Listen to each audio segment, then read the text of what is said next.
In recent years, Pittsburgh has put in extensive efforts to make the city more sustainable and to restore the environment from its industrial history, with the emphasis to expand upon the idea of a well-connected city.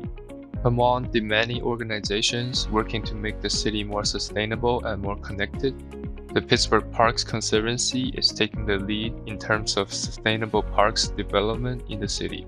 The mission of the Parks Conservancy is to restore Pittsburgh's park system to excellence in partnership with the city and the various communities around Pittsburgh. To do that, we do a variety of things. Brandon and I do the sort of direct restoration and planning work. Others do environmental education out of the Frick Environmental Center. We have staff that focuses on visitor experience and park programming.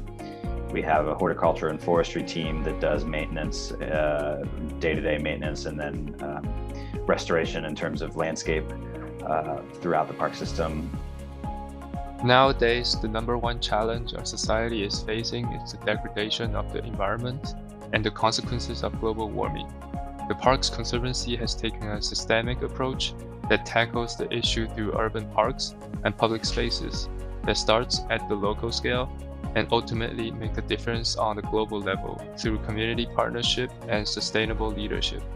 Systems are integrated more as a whole and not just individual pieces, recognizing that climate change is a thing and it's something that we all have to adapt to and be resilient to, and parks are a means to do that.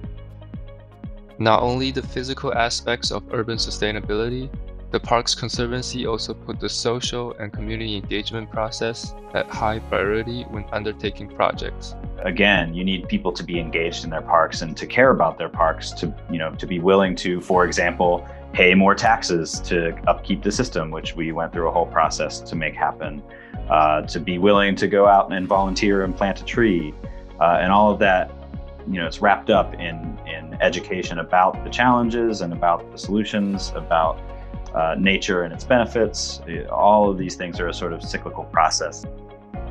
One of the main projects of the Parks Conservancy this year is the Mellon Park Action Plan. The Parks Conservancy received funding from the R.K. Mellon Foundation to develop an action plan for Mellon Park that reflects a unified vision for the park based on community and municipal priorities for park restoration, development, and activation.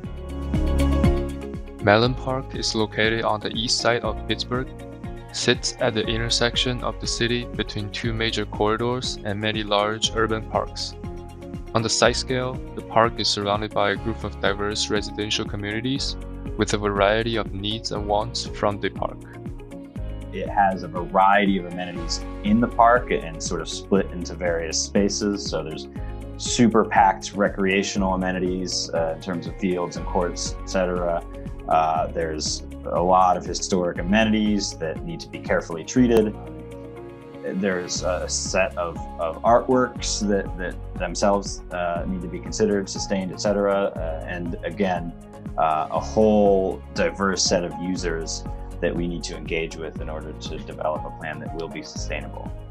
Parks are not little islands that function and stand on their own. They're a part of a greater system, and they're connected. Your park experience doesn't start just when you enter the park. How do you get to the park? That's part of your experience. How easy is it? What kind of roads do you have to travel on? Can you ride your bike?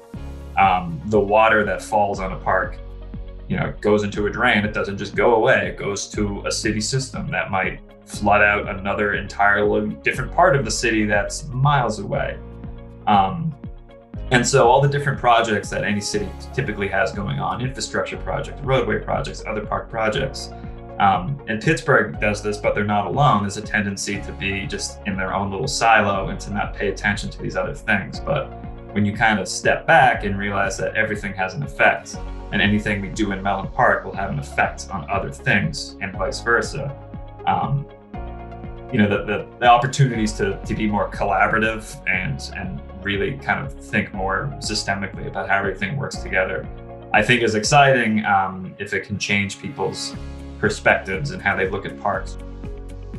Successful urban park development not only rely on the organization that directly take on the project, but also the numerous city authorities and partners who can provide valuable resources, as well as the general public and community members who care deeply about the environment around them.